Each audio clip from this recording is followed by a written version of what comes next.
जब हम switch case की बात करते हैं which comes in the conditioning statement, तो कंडीशनिंग स्टेटमेंट में एक स्विच केस का कंसेप्ट आता है। वी हैव अ स्विच, तो उसको देख लेते हैं हम स्विच क्या होता है। और स्विच केस में एक प्रॉब्लम है, ठीक है, and that problem needs to be resolve, and we resolve that problem with the help of break। ठीक है, सबसे पहले देख लेते हैं what happened. Okay, so we will come back to the switch case, क्योंकि वो हमारा बाकी है, उसको हमने डिस्कस नहीं किया है। तो हम स्विच केस को देख लेते हैं, ठीक है। सबसे पहले जो स्विच केस होता है ना, when we talk about switch case, है ना, स्विच केस ये एक कंडीशनिंग स्टेटमेंट का पार्ट होता है, जानिए। जब हम कंडीशनिंग स्टेटमेंट को एग्जीक्यूट किया है, लेट्स टॉक से लाइक अ कंडीशनिंग स्टेटमेंट्स, ठीक है।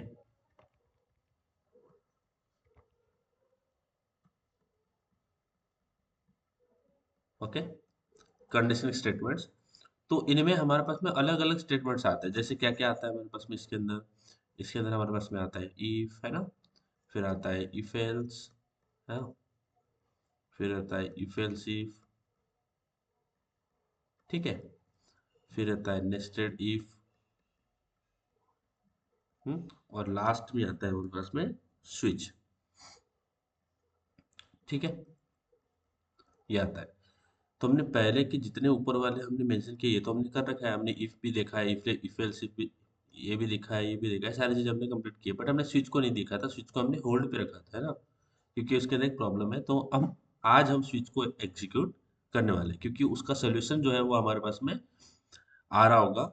तो ब्रेक स्टेटमेंट किस तरह से स्विच के अंदर का प्रॉब्लम जो है वो सॉल्व करता है, that we are going to see. सबसे पहले स्विच क्या होता है, what is the switch case. Switch, इसको स्विच केस बोलते हैं, वहाँ स्विच केस। अब इसको स्विच केस क्यों बोलते हैं, डोंट वरी, सारी चीजें लिखेंगे यहाँ। इसको बोलते हैं स्विच केस। हम्म तो स्विच केस क्या होता है, switch case is nothing but एक अल्टरनेटिव है। Switch case is is an alternative, ठीक है। Switch case is an alternative to, okay, to implement. So switch case is an alternative to implement, okay, if else if, ठीक है। अब ये यहाँ पे मैंने क्या बोला है, देखो स्विच केस क्यों आया, वो why there is a need of a switch case, okay.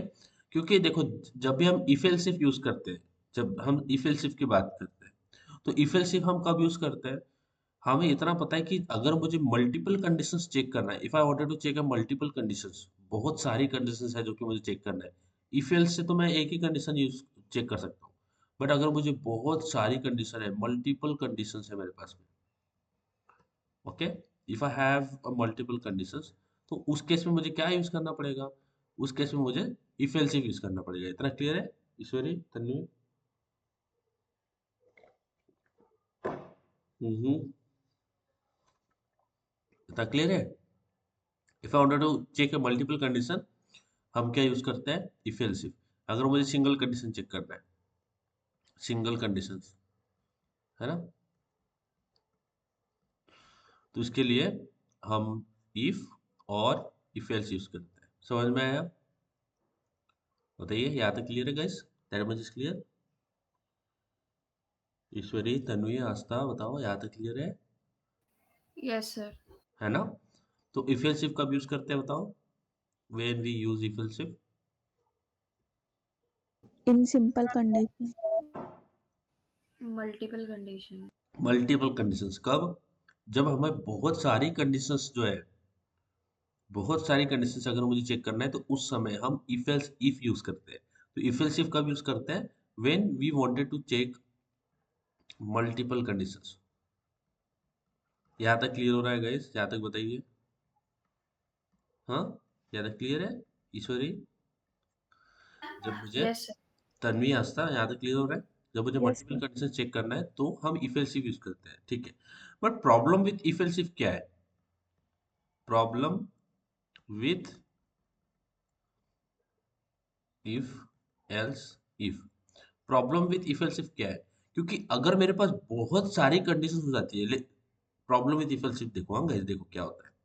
अगर मेरे पास बहुत सारी कंडीशंस है, if we have a lot of conditions, lot of conditions, बहुत सारी कंडीशंस है हमारे पास में, बहुत सारी कंडीशंस चेक करना है। तो उस समय अगर मेरे में बहुत सारी कंडीशन जो है वो चेक करना है, और उस केस में अगर मैं इफ एल्स इफ यूज करता हूँ, जो कि मुझे करना है, क्योंकि यही तो एक मेरे पास तरीका है, अगर मुझे मल्टीपल कंडीशन चेक करना है तो मुझे इफ एल्स इफ यूज करना है। बट अगर मैं इफ एल्स इफ यूज करता हूँ और उसके अंदर कंडीशंस बहुत ज्यादा हो जाती है, यानी बहुत ज्यादा नंबर ऑफ कंडीशंस हम चेक कर रहे हैं ना, if you have a lot of conditions inside if else if, तो प्रॉब्लम क्या होती है? द स्ट्रक्चर, द स्ट्रक्चर है ना, जो इफ एल्स इफ का स्ट्रक्चर है, गेट कॉम्प्लिकेटेड, गेट कॉम्प्लेक्स। क्या हो जाता है? स्ट्रक्चर जो वो कॉम्प्लेक्स हो जाता है, बहुत कॉम्प्लेक्स हो जाता है उसको समझना, क्योंकि बहुत सारी कंडीशंस है, बहुत कॉम्प्लेक्स हो जाता है। और दूसरा क्या होता है, उसकी रीडेबिलिटी नहीं रहती, readability, readability decrease, okay, decreases, ठीक है। जो रीडेबिलिटी होती है उसकी, वो कम हो जाती है, डिक्रीजेस, ओके। इसका मतलब क्या है?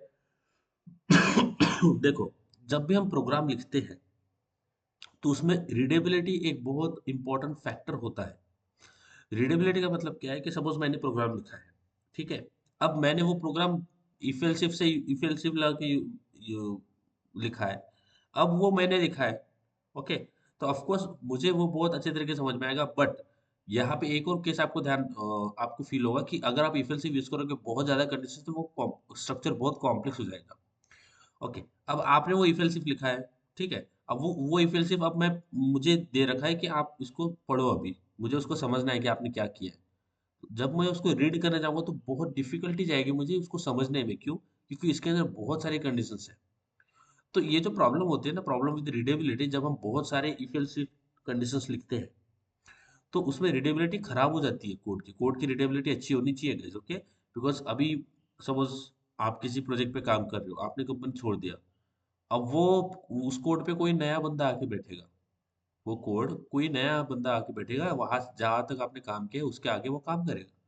तो उसको सबसे पहले आपका कोड रीड करना पड़ेगा कि आपने कैसे कैसे चीजें इंप्लीमेंट की है, क्या किया है, तभी तो वो आगे कुछ कुछ करेगा। तो उसको आपका कोड समझना पड़ेगा सबसे पहले कि आपने क्या क्या कैसे कैसे इंप्लीमेंट किया है।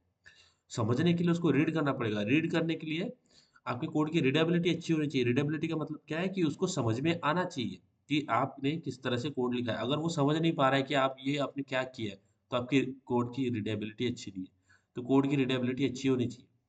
इसलिए इफ एल्स इफ के अंदर अगर बहुत ज्यादा कंडीशंस हो जाती है तो उसकी रीडेबिलिटी खराब हो जाती है। सामने वाले को समझने के लिए बहुत दिक्कत जाएगी, क्योंकि हर एक स्टेटमेंट में कंडीशन है, फिर वो less than equal to greater than equal to क्या है, कुछ मेक्स वेरी डिफिकल्ट, ठीक है। तो स्विच केस क्या है? स्विच केस एक नया तरीका है। स्विच केस क्या बोलता है? क्योंकि अगर इफ एल्स इफ के अंदर बहुत ज्यादा कंडीशन आ जाती है तो वो एक बल्कि और एक कॉम्प्लेक्स स्ट्रक्चर बन जाएगा, ओके। और अगर आप पता है, अगर आप आपके इसमें बहुत ज़्यादा कंडीशंस है, बहुत ज़्यादा कंडीशंस आ रही है आपकी इफ एल्स इफ में, तो आपका जो आईडीई है, आपका इंटेलिजेंट आईडीई है वीएस कोड, वो आपको खुद सजेस्ट करेगा कि आप इसको स्विच केस में डालो, इसको इफ एल्स इफ में मत डालो, स्विच केस के अंदर डालो। वो खुद आपको रिकमेंडेशन दे देगा कि बहुत ज़्यादा कंडीशंस है, इसको आप स्विच के अंदर डालो। तो स्विच केस क्या है? Switch case is an alternative to implement if else if. यानी जो काम आप इफ एल्स इफ से कर रहे हैं वही काम आप स्विच से करो। यानी switch case is an alternative, is an alternative. किसका अल्टरनेटिव है? Switch case is an alternative to implement, okay, to implement if else if, ठीक है। अगर आपकी इफ एल्स इफ में कंडीशन बहुत ही ज्यादा हो गई है, बहुत ज्यादा कंडीशन आ रही है, तो आप वहां पे स्विच को प्रिफर करोगे, ठीक है। तो switch case is an alternative to implement if else if.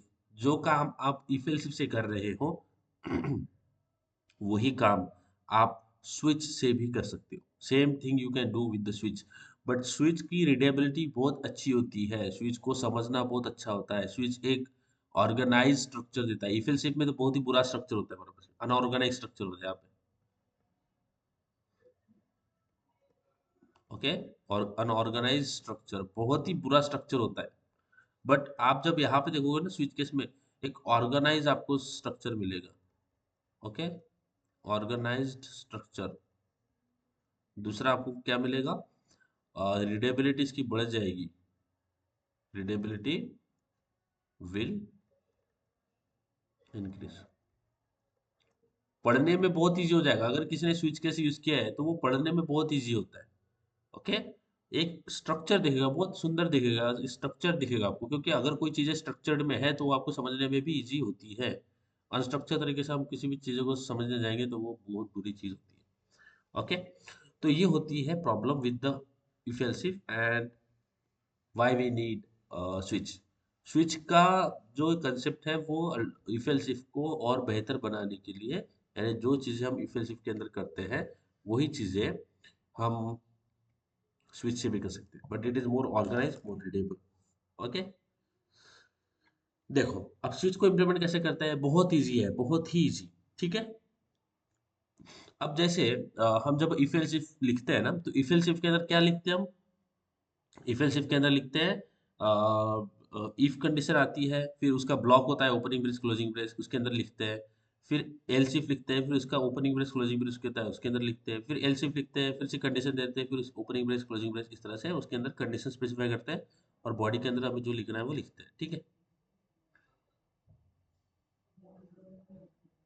ठीक है, तो लेट इट ओपन।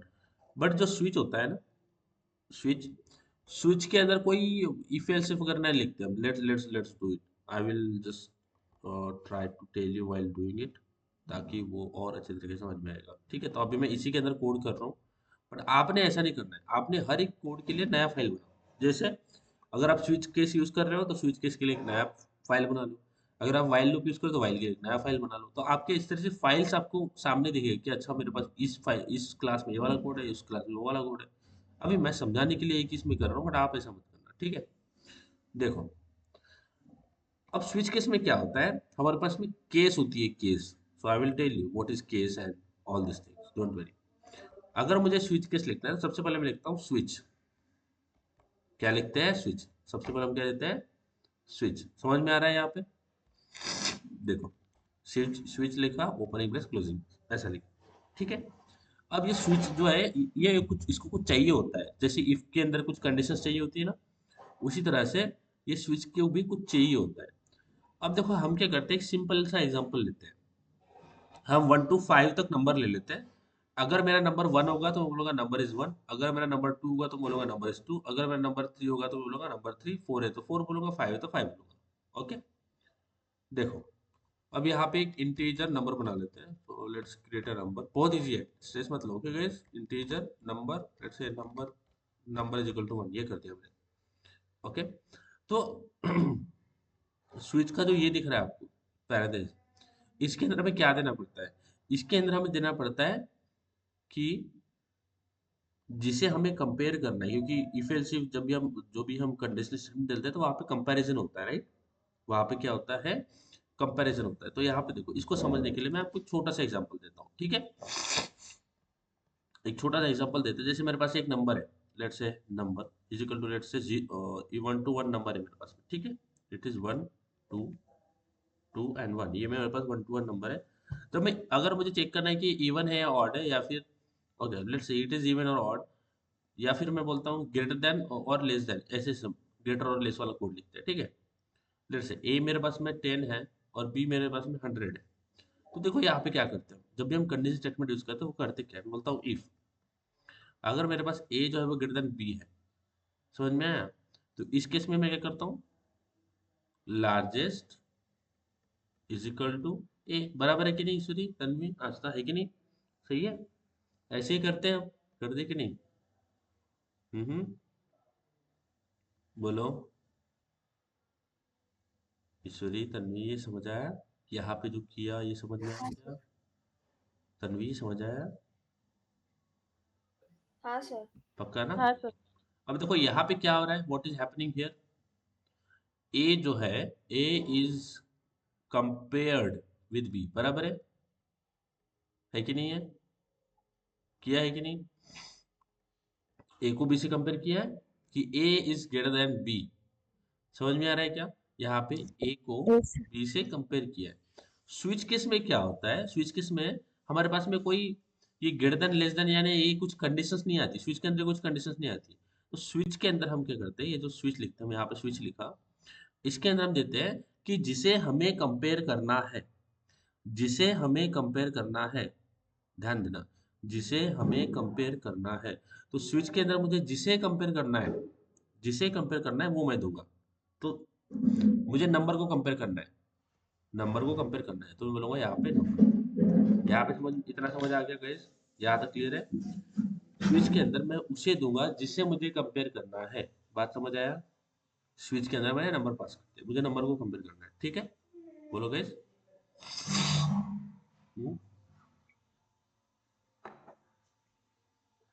ईश्वरी, तन्वी, आस्था, समझ आया इतना? Yes sir. हम्म। हाँ सर। अब हम देखो, एक तो है जिससे कंपेयर करते हैं और दूसरा होता है जिसके साथ में कंपेयर करते हैं। जैसे ए को बी से कंपेयर कर रहे हैं तो यहाँ पे नंबर है, तो यहाँ पे नंबर क्यों लिखा? क्योंकि मुझे इसके इसे कंपेयर करना है, इसको कंपेयर करना है। अब इसको किसके साथ में तो कंपेयर करना पड़ेगा, तो उसके लिए हमारे पास में यहाँ पे केस होती है, केस बोलता हूँ, केस। यहाँ पे लिखना है केस, यहाँ पे इफ एल्स इफ नहीं होता है, केस। तो यहाँ पे मैंने लिखा वन, क्या लिखा? वन और कोलन। देखो, ये जो केस है ना, ये केस जो मैंने वन लिखा है, ये कोई सीरियल नंबर नहीं है। जिसे बोलते हैं हम case one, case two, case three, ये सीरियल नंबर नहीं है। ये वो है जिसे मुझे कंपेयर करना है। यहाँ पे ध्यान दो, थोड़ा इसको समझते हैं, को डिफिकल्ट होगा तो just go down here, means just add it here.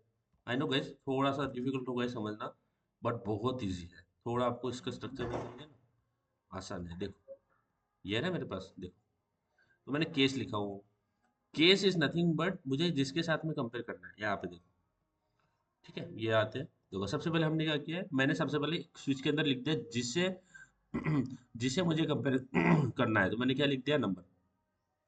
अब जो केस लिखा, ये जो केस के सामने वन लिखा ना, ये कोई सीरियल नंबर नहीं है, केस वन केस टू जैसे हम कोई नेमिंग करते हैं, ऐसा नहीं है। तो ये जो नंबर है ना, ये केस के साथ में कंपेयर किया जाता है। जो केस है ना, case is being compared with the number, तो स्विच के अंदर यहाँ पे लिखते हैं हम नंबर जिसे हमें कंपेयर करना है। और जो केस के अंदर जो ये लिखा ना, यहाँ पे इसके साथ में कंपेयर किया जाता है। सो ये जो है ना, यहाँ पे वन, वन, ओके, ये जो वन है ना, वन, इसके साथ में नंबर कंपेयर किया जाएगा, यानी ये चेक किया जाएगा क्या नंबर और वन सेम है, यानी नंबर, जो नंबर और जो केस है वो सेम है। तो यहाँ पे केस, ये जो नंबर लिया है, number, number will be compared, compared with case. समझ आया? ये जो नंबर है वो केस के साथ में कंपेयर किया जाएगा। हमें कुछ इफ एल्स नहीं लिखना है इसके अंदर। जो केस है ना, ये जो केस लिखा है, केस के सामने क्या लिखा है? वन। अगर मेरा जो केस के सामने जो लिखा है मैंने और वो जो मेरा नंबर है, अगर ये दोनों मैच हो जाते हैं तो वो स्टेटमेंट ट्रू हो जाएगा। समझ आया? बात समझ आ रहा है? जो केस के सामने मैंने लिखा है और मेरा जो नंबर है, अगर ये दोनों चीजें मैच हो जाती है तो वो मेरा ट्रू हो जाएगा। समझ आ रहा है? वो केस मेरा ट्रू हो जाएगा। बात समझ आ रही है क्या? ईश्वरी, हंसता, तन्वी, बोलो। Yes sir. हाँ सर। तो केस अपने नंबर से कंपेयर होता है। अब केस यहाँ पे वन लिखा है, वन का मतलब है कि ये वन और नंबर मैच हो रहा है क्या? केस और नंबर इन दोनों को कंपेयर किया जाता है। तो यहाँ पे मैंने केस वन लिखा है। अगर केस मेरा वन और मेरा नंबर मैच हो जाता है, अगर ये पहला केस और नंबर मैच हो जाता है, तो मेरा स्टेटमेंट ट्रू हो जाएगा। अगर ट्रू हो जाएगा तो उसके सामने मुझे क्या करना है? मुझे सिस्टम डॉट डॉट प्रिंट लिखना है ना, तो मैं लिखूंगा system dot dot print number is, या फिर वन ही लिख लेते हैं।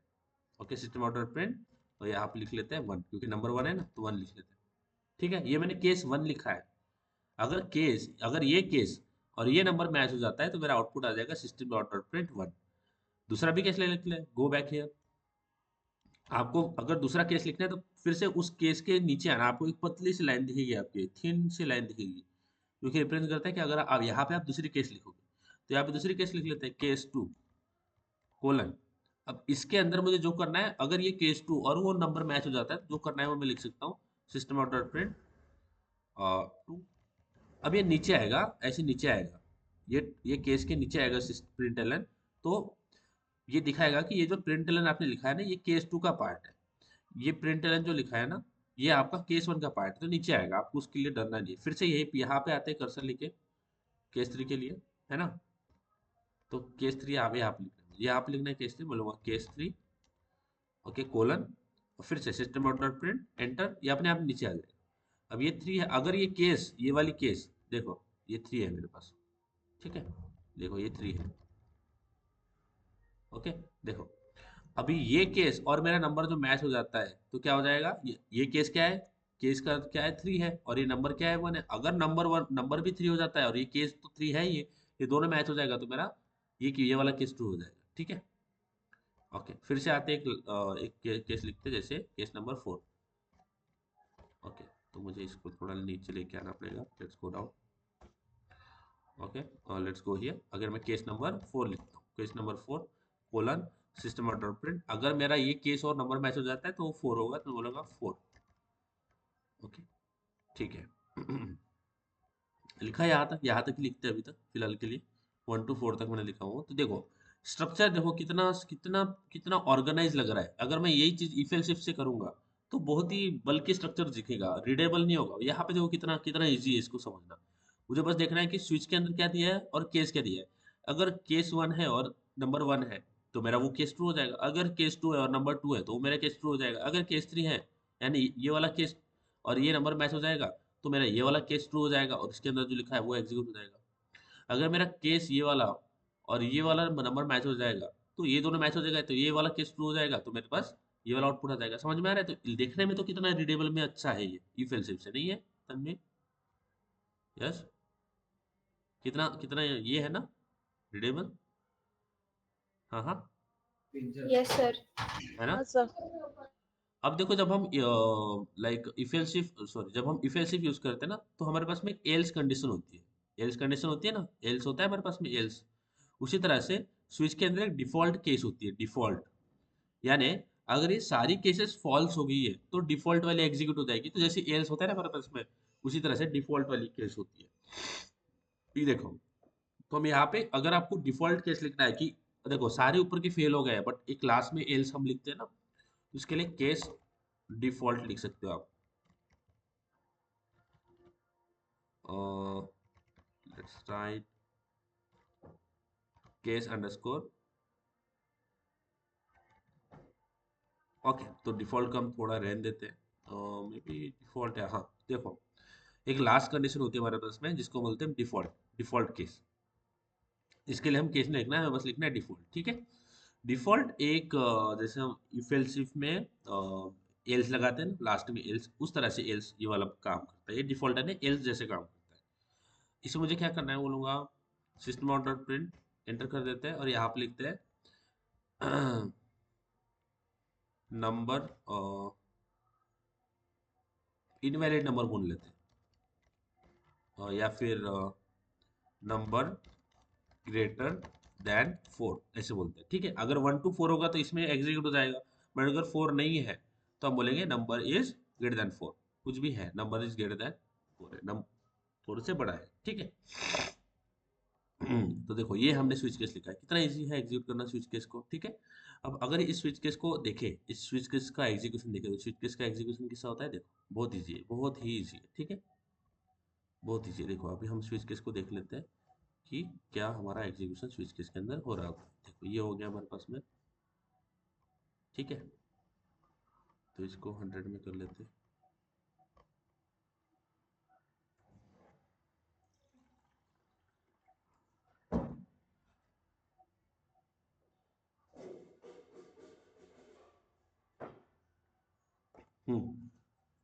अब देखो, हाँ गाइस, देखो स्विच के अंदर क्या होती है, केस और मेरा जो नंबर है यहाँ पे जो दिया है वो कंपेयर होता है। तो नंबर मेरा क्या है, 1 है, बराबर है, नंबर मेरा 1 है ना गाइस, नंबर मेरा 1 है कि नहीं है? ठीक है। अब पहले केस पे आते हैं। पहला केस भी 1 है, ये 1 और ये 1 मैच हो गया, केस 1 और नंबर मैच हो गया कि नहीं बोला? ये केस 1 और ये नंबर मैच हो गया, दोनों सेम है। ईश्वरी, तन्वी, आस्था, ये दोनों सेम है ना? केस 1 का 1 भी 1 है और नंबर भी 1 है, दोनों मैच हो रही है कि नहीं है? Yes, sir. दोनों मैच हो रहे हैं, आस्था, तन्वी, ईश्वरी, है ना? ये मेरा पहला केस और ये नंबर, ये मैच हो गया, दोनों मैच हो गए, तो ये वाला केस ट्रू हो जाएगा। ये ट्रू हुआ तो आउटपुट क्या आ जाएगा मेरे पास? 1। समझ आया? हम्म ये ट्रू हो गया तो मेरे पास आउटपुट में क्या आ गया? 1 आ गया। समझ में आया इतना गाइस? बताइए, यहाँ तक क्लियर हो रहा है? Yes, sir. हाँ। अब क्या करते हैं, दूसरा केस देख लेते हैं। अब मेरा नंबर 1 नहीं है, 2 है। तो पहले केस के ऊपर आया, ये तो मैच ही नहीं हो रहा, ये तो 1 है और नंबर मेरा 2 है, तो ये तो मैच नहीं हो रहा। दूसरे केस पे आएगा तो ये 2 है और ये भी 2 है, मैच हुआ ना? ये मेरा केस भी 2 है और नंबर भी 2 है, दोनों मैच हो रहे, तो ये वाला स्टेटमेंट ट्रू हो जाएगा। आउटपुट क्या आ जाएगा? 2। हो रहा है क्लियर गाइस? Yes, sir. अब मैं नंबर को 2 से 3 कर देता हूँ, ठीक है? 2 से कर दिया 3। अब नंबर 3 है तो ये भी मैच नहीं हुआ, ये भी मैच नहीं हुआ, तो ये मैच हो गया। ये और नंबर मैच हुआ तो ये वाला ट्रू हो जाएगा, ये वाला मेरा आउटपुट हो जाएगा। ठीक है। अब 3 को बढ़ के 4 कर लेते हैं, तो ये भी मैच नहीं हुआ, ये भी मैच नहीं हुआ, ये भी मैच नहीं हुआ, ये मैच हो गया, तो यहाँ पे क्या आ गया? 4 आ जाएगा मेरे पास आउटपुट। ठीक है। अब क्या करते हैं, 4 से 5 कर लेते हैं। अब ये भी मैच नहीं हुआ, ये भी मैच नहीं हुआ, ये भी मैच नहीं हुआ, तो डिफ़ॉल्ट में जाके, जैसे एल्स में जाके डायरेक्टली एग्जीक्यूट हो जाता है, कुछ चेक नहीं करता। उस तरह से डिफ़ॉल्ट यानी ऊपर वाले सारी केसेस अगर फॉल्स हो गई है, तो डिफ़ॉल्ट में आ जाएगा output which will be number is greater than 4। Greater than और लेस देन भी 4 हो सकता है, नेगेटिव है तो नेगेटिव भी नंबर हो सकता है, बट हमने यहाँ पे पॉजिटिव सिनारियो लिया है। नेगेटिव हो सकता है, तो मैं नंबर इज ग्रेटर देन और लेस देन 4 ऐसे भी बोल सकते हो। ठीक है। तो डिफ़ॉल्ट केस डायरेक्टली एग्जीक्यूट हो जाता है, अगर सारे ऊपर की फॉल्स हो गए, डिफ़ॉल्ट वाला केस अपने आप एग्जीक्यूट हो जाता है। This is how the switch case happened. But मैंने आपको बताया था कि स्विच केस के अंदर प्रॉब्लम, ये तो स्विच केस लिखा है, मेरा नंबर 1 है और मेरा केस ये वाला पहला केस है जो कि 1 1 है, ये भी 1 है, नंबर भी 1 है, दोनों 1 1 है। तो मेरा पहला वाला आउटपुट आना चाहिए 1, बराबर है कि नहीं गाइस? मेरा आउटपुट आना चाहिए 1। समझ में आ रहा है? मेरा आउटपुट क्या आना चाहिए? 1। That is we are very clear with. अगर इसको रन करें तो आउटपुट क्या आएगा? देखो, what will be the output. Output क्या आएगा अगर इसका आउटपुट देखें, तो क्या आएगा इसका आउटपुट?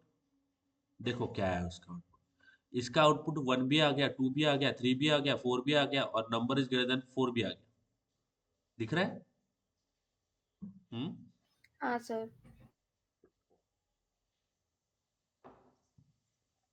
आस्था, तन्वी, समझ आ रहा है क्या है इसका आउटपुट? सारी स्टेटमेंट एग्जीक्यूट हो गए, दिख रहा? हाँ हाँ, सारी स्टेटमेंट Yes, sir. एग्जीक्यूट हो गए, बट एक्चुअली आउटपुट तो आना चाहिए था 1। 2 3 4 5 6 नंबर इज ग्रेटर देन 4, ये क्यों आ रहा है? क्योंकि ये स्विच के अंदर एक इश्यू होता है। इसका मतलब क्या है? देखो, स्विच के अंदर इशू क्या है? इशू ये है कि सपोज ये पहला केस ट्रू हो गया, ये ट्रू हो गया, पहला केस ट्रू हो गया, तो ये तो प्रिंट होगा ही होगा। यानी अगर एक पर्टिकुलर केस ट्रू हो जाता है, तो वो पर्टिकुलर के अंदर जो लिखा है वो तो एग्जीक्यूट हो ही जाएगा। अगर ये ट्रू हो गया तो बाकी के सारे भी केसेस ट्रू हो जाते हैं इसके अंदर। यानी एक भी केस ट्रू हो गया ना, तो उसके नीचे के सारे स्टेटमेंट ट्रू हो जाते हैं। बात समझ आ रहा है? एक भी स्टेटमेंट ट्रू हो जाता है तो उसके नीचे के सारे स्टेटमेंट ट्रू हो जाते हैं। तो देखो, मेरा पहला वाला ट्रू हो रहा है क्योंकि 1 है नंबर, 1 और 1 पहला केस ट्रू हो गया, तो उसके नीचे के सारे ये भी ट्रू हो गया, ये भी ट्रू हो गया, ये भी ट्रू हो गया, और ये तो डिफॉल्ट ही है। तो ये होती है स्विच के अंदर बुरी बात।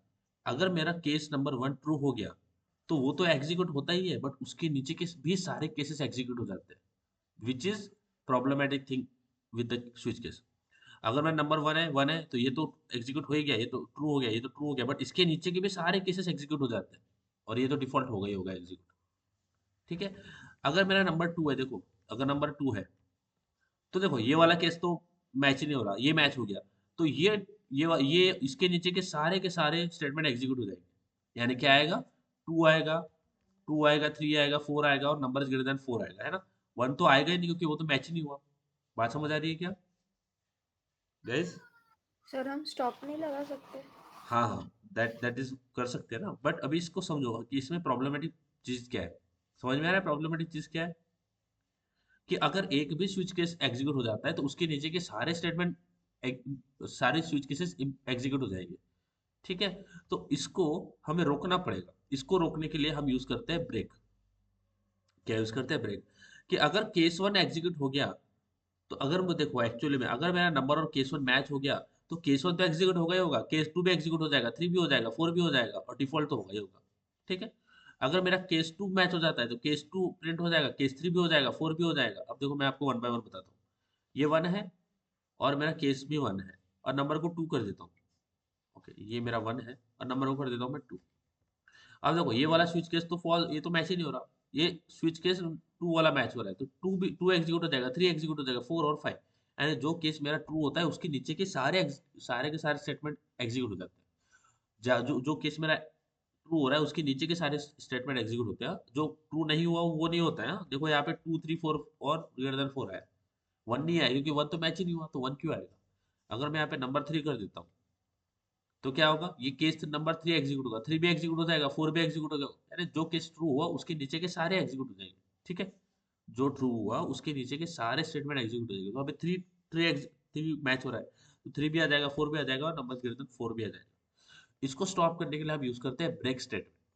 क्या यूज करते हैं? ब्रेक। तो हम बोलते हैं कि जैसे ही एक केस ट्रू हो जाएगा उसके बाद में प्रिंट तो करना ही है हमें, बट अगर प्रिंट करने के बाद में हमने उसको रोका नहीं तो वो नीचे वाला केस भी एग्जीक्यूट कर लेगा। समझ आया? तो हमें इसको रोकना है, और रोकने के लिए हम यूज करते हैं ब्रेक।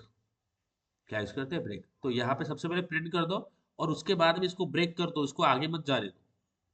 यहाँ पे प्रिंट कर दो, ब्रेक कर दो, यहाँ पे प्रिंट कर दो, ब्रेक कर दो, यहाँ पे प्रिंट कर दो, ब्रेक कर दो। समझ में आया guys? Make sense? Yes sir. तो तन्वी समझ में आया? हाँ। हाँ सर। तो अगर हम ब्रेक नहीं लिखेंगे तो फिर तो इसके अंदर एक अनएक्सपेक्टेड आउटपुट जो है वो हमें भी मिल रहा होगा। बट अगर ब्रेक लिखते तो अभी अगर रन करें, देखो मेरा केस नंबर, मेरा नंबर थ्री है और मेरा तीसरा वाला केस मैच हो रहा है। अब मैच होगा, प्रिंट भी होगा, बट उसके बाद में डायरेक्टली उसको ब्रेक कर देगा तो आगे वो जाएगा ही नहीं। तो हमें यहाँ पे एक पर्टिकुलर केस के लिए एक ही आउटपुट मिलेगा। एक एक ट्रू हो गया और बाकी सारे ये हो रहा है। देखो यहाँ पे थ्री आया है, आया थ्री है ना, एक ही आया है। अगर मैं इसको निकाल दूं, इसको थ्री से नंबर को थ्री से वन कर दूं, अगर इसको रन करें, अगर इसको रन करें तो हमें क्या आउटपुट मिल रहा होगा? हमें मिल रहा होगा वन आया। तो एक केस ट्रू हुआ तो एक ही केस का आउटपुट हमें मिलेगा, सारे केसेस एग्जीक्यूट नहीं होंगे। समझ में आ रहा है guys? That much is clear? बताइए। हम्म। समझ आया इस केस? हम्म। तन्वी, ईश्वरी, आस्था, बताओ समझ में आ रहा है? हम्म।